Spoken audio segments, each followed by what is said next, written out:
Hi everyone, my name is Deepshikha Goswami.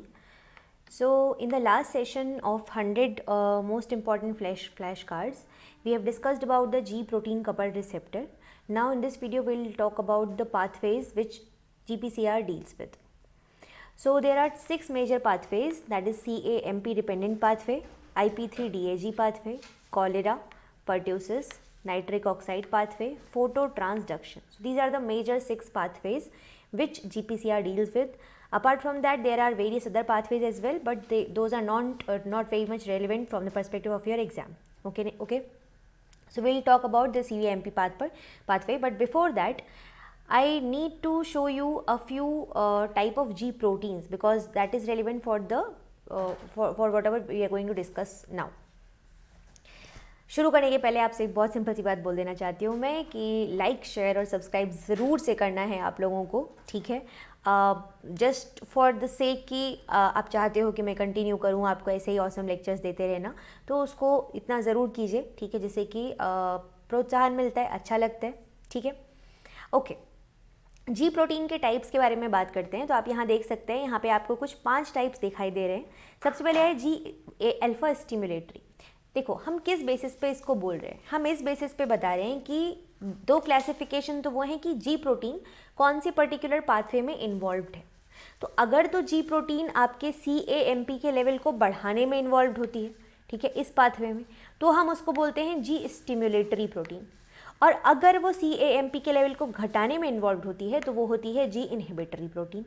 हैं सभी जी protein, लेकिन इस तरीके के पाथवे में इन्वॉल्व होंगी कि अल्टीमेटली वो CAMP को बढ़ाएगा या घटाएगा, ठीक है। आप यहाँ देख सकते हो ये CAMP डिपेंडेंट पाथवे को एक्टिवेट करता है, कैसे CAMP के प्रोडक्शन को बढ़ाता है, ठीक है। अच्छा, आगे की बात नहीं करेंगे क्योंकि हम पाथवे के बारे में पूरा डिटेल में बात करने वाले हैं। आई के बारे में अगर मैं बात करती हूँ तो जी अल्फा इनहिबिटरी प्रोटीन, ठीक है। इनहिबिटरी क्या करेगा, प्रोडक्शन ऑफ CAMP को ये इनहिबिट करेगा, ठीक है। एग्जाम्पल देख सकते हैं आप यहाँ पे सोमैटोस्टैटिन, प्रोस्टाग्लैंडिन। इस स्लाइड से अकेली इस चार्ट से आपको काफ़ी सारे क्वेश्चंस फ्रीक्वेंटली मिलते रहते हैं। फिर आता है जी अल्फा Q11, ठीक है, 11। ये बेसिकली आपके जो membrane bound phospholipase C beta enzyme होता है, कौन, फॉस्फोलाइपेज सी बीटा एंजाइम, उसके स्टिमुलेशन में इन्वॉल्व होती है, ठीक है। और ये PLC बीटा बेसिकली एक एंजाइम है, और ये एंजाइम क्या करता है, ये जो फॉस्फोलाइपेज, लाइपेज का मतलब लिपिड को तोड़ेगा, तो ये PIP2 जो कि लिपिड है एक, ठीक है, इसको ये तोड़ देता है किसमें, IP3 और DAG में, इन 2 मॉलिक्यूल्स में ये इसको ब्रेक डाउन कर देता है, ठीक है। और ये फिर डाउन स्ट्रीम बहुत सारे प्रोसेसेस को कर रहे होते हैं अलग अलग तरीके के। अब आप यहाँ देखेंगे कि IP3 पाथवे जो है वो as a signal transduction pathway use किया जाता है बहुत सारे हॉर्मोन्स के सिग्नलिंग के लिए, जिसमें कि कौन कौन इन्वॉल्व है, ADH वेसोप्रेसिन, TRH, ठीक है, जो कि सिंथेसिस और रिलीज करवाता है TSH का। इसके अलावा TSH जो कि T4 के अमाउंट को रिलीज और सिंथेसिस करवाने में रिस्पॉन्सिबल होते हैं। फिर आता है angiotensin 2, then GnRH। So these are the few enzymes, few hormones जिसके प्रोसेसिंग में, जिसकी सिग्नलिंग में ये आपके इन्वॉल्व है। फिर बात करते हैं जी अल्फा 12, 13। तो ये बेसिकली रो फैमिली GTPase के सिग्नलिंग में इन्वॉल्व होते हैं। ये कैसे करते हैं, ये जो रो GEF है, ठीक है, उसके थ्रू मतलब उस फैमिली के, सुपर फैमिली के थ्रू ये काम करते हैं, involving the rho GEF domain. और ये बेसिकली जो सेल का साइटोस्केलेटन का रीमॉडलिंग का प्रोसेस है, सेल साइटोस्केलेटन का रीमॉडलिंग का प्रोसेस है, उसमें इन्वॉल्व है। साथ ही साथ ये जो सेल के माइग्रेशन है, मोटिलिटी या माइग्रेशन मूवमेंट, उसमें भी इन्वॉल्व होते हैं, ठीक है। फिर आता है जी बीटा। तो बीटा की अगर मैं बात करती हूँ तो ये इनके भी मतलब जैसे अगर हम देखते हैं ना कि अल्फा, बीटा, गामा, ये 3 मेन सब यूनिट्स हैं आपके जी प्रोटीन की। तो उसमें अगर हम अल्फा की हमने बहुत सारी बातें देखी, अगर बीटा गामा के बारे में बात करती हूँ या बीटा के बारे में बात करती हूँ तो इनके भी कुछ अलग अलग काम होते हैं, ठीक है। जैसे कि जो GPCR inwardly rectifying potassium channel होती है, ये जी protein coupled inwardly rectifying potassium channel, उनके एक्टिवेशन में ये इन्वॉल्व होते हैं, ठीक है। तो यहाँ पे मैंने आपको बेसिकली एक फैक्चुअल इन्फॉर्मेशन दी जिसके थ्रू मैंने आपको बताया कि किस तरीके से there are lot of G proteins और ये किस किस काम में इन्वॉल्व होती है। अब हम चलते हैं पाथवे की तरफ। सबसे पहला पाथवे है आज के लिए CAMP पाथवे, ठीक है। तो जब भी हम किसी भी पाथवे या किसी भी चीज़ के बारे में आपसे बात करेंगे, मैं आपको उसके जितने भी मेजर प्लेयर्स हैं मैं उनके बारे में आपको बताऊंगी, ठीक है।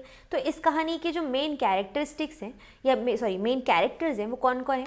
एक तो होगा वो रिसेप्टर, ठीक है।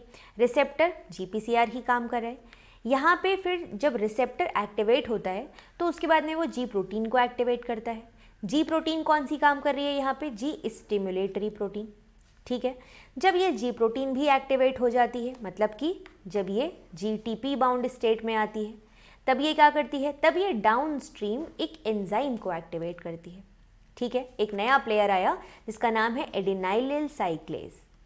इस एंजाइम को ये एक्टिवेट करती है और जब ये एंजाइम एडिनाइलिल साइक्लेज एक्टिवेट होता है तो ये क्या करता है? ये बेसिकली CAMP के प्रोडक्शन में हेल्प करता है, उसको बनाने में मदद करता है। तो ये कुछ मेन प्लेयर्स हैं। इसके अलावा एक और प्लेयर है यहाँ पे जिसका नाम है प्रोटीन काइनेज A, ठीक है। और उसके बाद डाउनस्ट्रीम फिर काफ़ी सारी चीज़ें चलेंगी। एक एक करके इनके बारे में अच्छे से समझते हैं। ओके, सबसे पहले आपका कंपोनेंट आता है CAMP, ठीक है, साइक्लिक एडेनोसिन मोनोफॉस्फेट, ठीक। ये क्या है? ये एक सेकेंडरी मैसेंजर है। आई एम श्योर आप लोगों को प्राइमरी मैसेंजर और सेकेंडरी मैसेंजर के बारे में बीच में डिफरेंसेस पता है, नहीं पता है तो प्लीज़ जाके उसको पढ़ लीजिएगा, ठीक है। तो CAMP एक सेकेंडरी मैसेंजर है और ये बहुत सारे बायोलॉजिकल प्रोसेसेस में इन्वॉल्व होता है। CAMP एक डेरिवेटिव है किसका? ATP का, ठीक है। और ये आपके जो सेल के ट्रांसडक्शन है उसमें इन्वॉल्व होता है। अब सबसे पहले हम बात करते हैं कि CAMP का अगर मैं बात करूं तो जो आपने ATP का नाम बहुत सुना होगा फ्रीक्वेंटली, अगर ATP से मैं 2 फॉस्फेट को निकाल दूं, पायरोफॉस्फेट को यहाँ पे रिमूव कर दूं और उसका साइक्लाइजेशन करा दूं तो वो बन जाता है CAMP। और इस प्रोसेस में जो एंजाइम इन्वॉल्व होता है उसका नाम है adenylyl cyclase enzyme which is our next character, ठीक है, एडिनाइलिल साइक्लेज।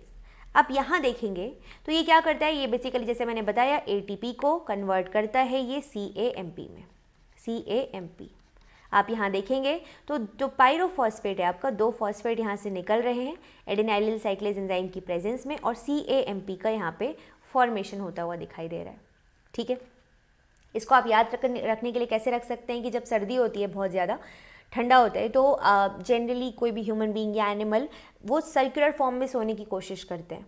तो सिमिलरली आप याद रख सकते हो कि AC की प्रेजेंस में साइक्लाइजेशन हो रहा है, साइक्लिक फॉर्म में कन्वर्ट हो रहा है ATP, ठीक है। अच्छा, अब यहाँ पे कुछ और चीज़ें भी आती हैं, जैसे कि ये जो CAMP है इसको अगर मुझे AMP में कन्वर्ट करना हो, मतलब इसका साइक्लिक कैरेक्टर मुझे ख़त्म करना हो, तो एक नया एंजाइम आता है पिक्चर में जिसका नाम होता है फॉस्फोडाइएस्टेरेस। इसके बारे में भी जानना थोड़ा इम्पॉर्टेंट है। हालांकि इस पाथवे में काम नहीं देगा, नेक्स्ट पाथवेज में काम करेगा, या फिर इस पाथवे में ये एज ए रेगुलेटरी एलिमेंट काम कर सकता है, ठीक है, but major part of pathway का ये हिस्सा नहीं है, ठीक है। ओके, तो मैं क्या बता रही थी आपको कि ATP को अगर मैं कन्वर्ट करती हूँ CAMP में, तो यहाँ पे जिस एंजाइम का इस्तेमाल हुआ उसका नाम था एडिनाइलिल साइक्लेज, और CAMP को जब मैं कन्वर्ट करती हूँ वापस AMP में, तो यहाँ पे जिस एंजाइम का इस्तेमाल होता है उसका नाम है फॉस्फोडाइएस्टेरेस, PDE, फॉस्फोडाइएस्टेरेस। आप यहाँ इस डायग्राम में क्लियरली देख सकते हैं AC के प्रेजेंस में यहाँ पे इसका साइक्लाइजेशन हुआ इस तरीके से, ठीक है, साइक्लिक AMP का फॉर्मेशन हुआ, और जब PDE ने काम किया तो वो आपका AMP में कन्वर्ट हो चुका है, साइक्लाइजेशन उसका हट चुका है। अगर मैं एडिनाइलिल साइक्लेज के आपको जो लोकेशन है उसके बारे में बताऊं तो कुछ इस तरीके से ये इंटीग्रल या मेम्ब्रेन प्रोटीन की तरह प्रेजेंट होता है, ठीक है। और इसमें यहाँ डाउन स्ट्रीम आप देखोगे साइटोसोलिक साइड पे, ये एक्सटर्नल साइड है, ये साइटोसोलिक साइड है, साइटोसोलिक साइड पे 2 कैटालिटिक डोमेन्स प्रेजेंट होते हैं, मतलब कि 2 एक्स्ट्रा सेलुलर ये लूप जैसे स्ट्रक्चर आपको दिखाई दे रहा है इस तरीके से, ठीक है, ये आपके लूप हैं और यहाँ पे आपकी कैटालिटिक डोमेन प्रेजेंट है। कैटालिटिक डोमेन मतलब वो जगह जहाँ से ये ATP को CAMP में कन्वर्ट करने में कर पाएगा, ठीक है। तो यहाँ जैसे कि मैंने बताया आपको adenylyl cyclase integral membrane protein है, ये 2 bundle of 6 trans membrane segment से मिलके बनी होती है। आप यहाँ देख सकते हो, this is 1 bundle, this is bundle 2, ठीक है, और दोनों में ही 1 2 3 4 5 6 ट्रांस मेम्ब्रेन डोमेन्स दोनों में ही प्रेजेंट है, और कैटालिटिक साइड आपकी साइटोसोलिक साइड पे है, ठीक है। जनरली ये इसी फॉर्म में पाए जाते हैं, बट कभी कभी रेयर केस सिनेरियोज में आपको ये देखने मिलेंगे इस फॉर्म में, जहाँ पे ये सॉल्यूबल तरीके से, मतलब साइटोसॉल के अंदर सॉल्यूबलाइज्ड फॉर्म में प्रेजेंट है। Then comes the phosphodiesterase enzyme. तो I have already told you about this कि ये कन्वर्ट करता है CAMP को AMP में, ठीक है। CAMP को AMP में किसने कन्वर्ट किया? इस फॉस्फोडाइएस्टेरेज एंजाइम ने, ठीक ना। अब हमने सारे प्लेयर्स को समझ लिया है, बस एक प्लेयर हमारा बचता है विच इज PKA, ठीक है। तो इसको देख लेते हैं थोड़ा डिटेल में। प्रोटीन काइनेज A, नाम से क्या समझ में आ रहा है कि ये एक काइनेज है। काइनेज मतलब काइनेज एक्टिविटी होगी, मतलब कि जिस भी मॉलिक्यूल से ये इंटरैक्ट कर रहा है उस पर ये फॉस्फोराइलेशन करवाएगा, ठीक है, ओके। ये इसके काम करने के लिए, तो ये इन जनरल इसके अंदर 4 सब यूनिट्स पाई जाती हैं, 1, 2, 3 एंड 4। 2 रेगुलेटरी सब यूनिट होती हैं and 2 are catalytic subunit, ठीक है। When they are bound to each other, it is the inactive form of it, and each regulatory subunit has 4 CAMP binding sites, ठीक है। अभी हम सिर्फ पेयर्स देख रहे हैं, अभी हमने पूरी कहानी एक साथ नहीं समझी है। तो क्या होता है कि एक रेगुलेटरी सब यूनिट 4 CAMP से बाइंड कर सकती है, 2 CAMP से बाइंड कर सकती है, दैट इज इन टोटल यहाँ पे 4 CAMP मॉलिक्यूल्स आके जुड़ेंगे, ठीक है। जब तक ये नहीं जुड़े हुए हैं, मतलब जब तक कि CAMP एब्सेंट है, जब तक कि ये CAMP आप देखोगे यहाँ पे एब्सेंट है, तब तक कि I am extremely sorry, okay. तो जब तक ये नहीं जुड़े हुए हैं तब तक ये इनएक्टिव फॉर्म में है, और जब यहाँ पे CAMP आके जुड़ता है, जब CAMP यहाँ पे आके जुड़ता है, ठीक है, तो रेगुलेटरी सब यूनिट जो है वो अलग हो जाती है अपने CAMP से बाइंड होके, ठीक है, और कैटालिटिक सब यूनिट जो है वो अलग हो जाती है। इसको हम इस तरीके से भी समझ सकते हैं कि इस वक्त जब कोई सिग्नलिंग मॉलिक्यूल नहीं था, तो जब इस प्रोटीन काइनेज A को एक्टिवेट होने की ज़रूरत नहीं थी, तो ये इसकी कैटालिटिक सब यूनिट को इसने इनहिबिट करके रखा हुआ था, ठीक है, रेगुलेटरी सब यूनिट। इसीलिए इसका नाम रेगुलेटरी सब यूनिट है, क्योंकि ये रेगुलेट कर रहा है कैटालिटिक सब यूनिट की एक्टिविटी को, उसके काम करने को या काम नहीं करने को, ठीक है। और जब ये आपका रेगुलेटरी सब यूनिट इस CAMP से बाइंड करता है तो इसमें कॉन्फॉर्मेशनल चेंज आता है। कॉन्फॉर्मेशनल चेंज आने के कारण क्या होगा कि कैटालिटिक सब यूनिट इससे टूट के अलग हो जाएगी, और जब ये अलग हो जाएगी अब ये हो चुका है एक्टिव, ठीक है, ओके। एक और प्लेयर है इस कहानी में which is CREB transcription factor. ये क्या है? ये बेसिकली एक CAMP response element binding protein है। ये एक ट्रांसक्रिप्शन फैक्टर है। ट्रांसक्रिप्शन फैक्टर का क्या काम होता है? ट्रांसक्रिप्शन फैक्टर का काम होता है DNA से जाके बाइंड करना, ऐसे एरिया में, प्रोमोटर एरिया में इन जनरल, जहाँ पे उसके बाद में वो ट्रांसक्रिप्शन को ऑन करवा सके, ठीक है, ओके। नाउ एक समरी जो है उसका देखने की कोशिश करते हैं फटाफट, और फिर मैं आपको इसका समरी स्लाइड जो है वो दे दूंगी, ठीक है। Just give me 1 second, okay. देखिए, सबसे पहले क्या होगा कि GPCR से जो आपका रिसेप्टर है उससे आके सिग्नलिंग मॉलिक्यूल यहाँ पे बाइंड करेगा। जब सिग्नलिंग मॉलिक्यूल यहाँ पे आके बाइंड करेगा तो GPCR will act as a GEF। ये मैंने आपको लास्ट क्लास में बताया था। ये जब GEF की तरह बिहेव करेगा तो यहाँ पे जो डाउन स्ट्रीम आपके G प्रोटीन प्रेजेंट है, ठीक है, वो क्या हो जाएगी? वो हो जाएगी एक्टिवेट, मतलब अब वो GTP से बाइंड कर रही है। जब ये G प्रोटीन एक्टिवेट हो जाती है तो ये जो प्लाज्मा मेम्ब्रेन से जुड़ा हुआ एंजाइम था एडेनिलाइल साइक्लेज, ये उसको एक्टिवेट कर देती है। जब ये एंजाइम एक्टिवेट होगा तो ये ATP को CAMP में कन्वर्ट कर देगा, ठीक है।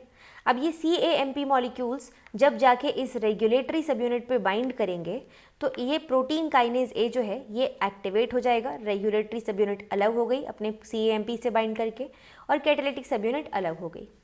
कैटालिटिक सब यूनिट के कुछ साइटोप्लाज्मिक टारगेट्स भी हो सकते हैं, जैसे कि आपको यहाँ पे देखने मिल रहा है, ठीक है, बहुत सारे ion channels etcetera. And then उसका जो मेजर टारगेट है वो आपका ट्रांसक्रिप्शन फैक्टर की तरह है, तो वो आप जाएगा आपके न्यूक्लियस के अंदर। न्यूक्लियस के अंदर जाके वो जो CREB है, एक दूसरा फैक्टर, उसको फॉस्फोराइलेट करेगा, और जब ये इसको फॉस्फोराइलेट कर देगा तो ये हो जाएगा एक्टिवेट, और ये आपके इस एलिमेंट से जाके बाइंड कर जाएगा और ट्रांसक्रिप्शन का प्रोसेस यहाँ पे ऑन हो जाएगा। ठीक है, इसका फाइनल एक समराइज्ड वर्जन फटाफट से कर लेते हैं जिससे कि आपको एकदम समरी मिल जाए कंप्लीट। तो सबसे पहले स्टेप में अगर मैं बात करती हूँ तो क्या होगा कि GPCR plus signalling molecule,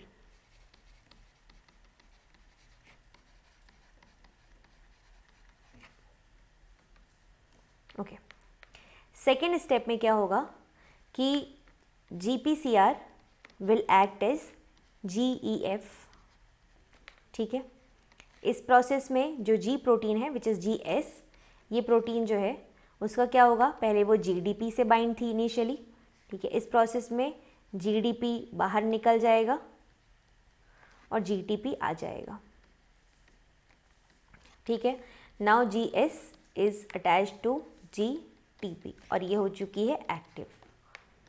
fourth step में ये जो GS है which is bound to now GTP। ठीक है, ये अलग हो चुका है, मतलब अल्फा अलग हो जाएगा, बीटा गामा अलग हो जाएगा।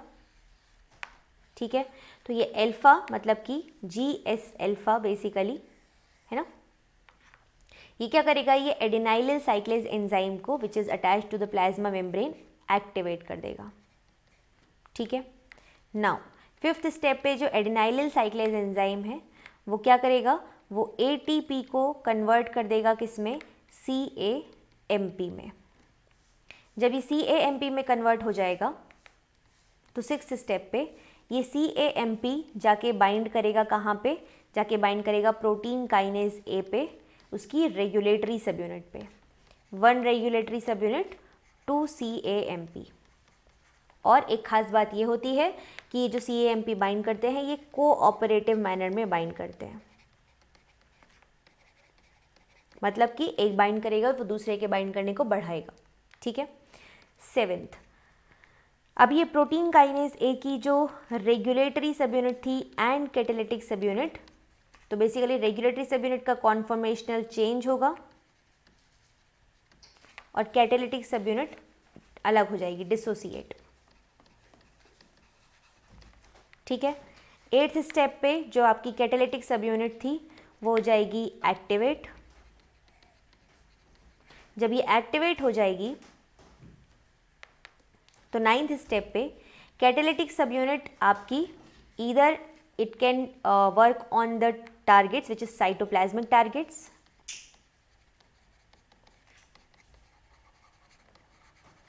या फिर सेकेंड स्टेप पे ये काम कर सकते हैं आपके जो न्यूक्लियस के अंदर जाके। ठीक है, तो ये न्यूक्लियस के अंदर मूव किया, न्यूक्लियस के अंदर मूव किया, यहाँ पे आके ये 10th स्टेप में क्या करेगा, जो CREB है, CAMP response element binding protein, इस पे फॉस्फोराइलेशन करवा देगा, दैट इज़ वो एक्टिव हो जाएगा। ठीक है, ये जाके बाइंड करेगा आपके एलिमेंट से, जो CRE एलिमेंट है, CAMP रिस्पॉन्स एलिमेंट। ठीक है, इस पे जाके ये बाइंड करेगा फॉस्फोराइलेटेड फॉर्म में और यहाँ पे ट्रांसक्रिप्शन आपका ऑन हो जाएगा। किस चीज़ का ट्रांसक्रिप्शन ऑन होगा, उस चीज़ का जिसकी हम बात कर रहे थे, जो हम चाहते थे। ठीक है, वॉट एवर वी वॉन्टेड, वही प्रोसेस आपका पूरा एक्टिवेट हो जाएगा।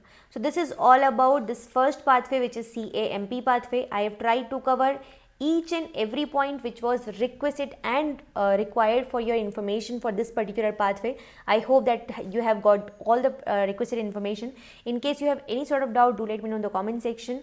We'll talk about the further processes and things in the signaling or in the various other chapters in the upcoming videos. Do hit the like button and share button and subscribe button if you want me to continue this sort of lecture series. Okay, take care everyone, we'll see you in the next video. खूब मेहनत से पढ़ाई कीजिए, अपने papa mummy का नाम रोशन कीजिए. Bye everyone.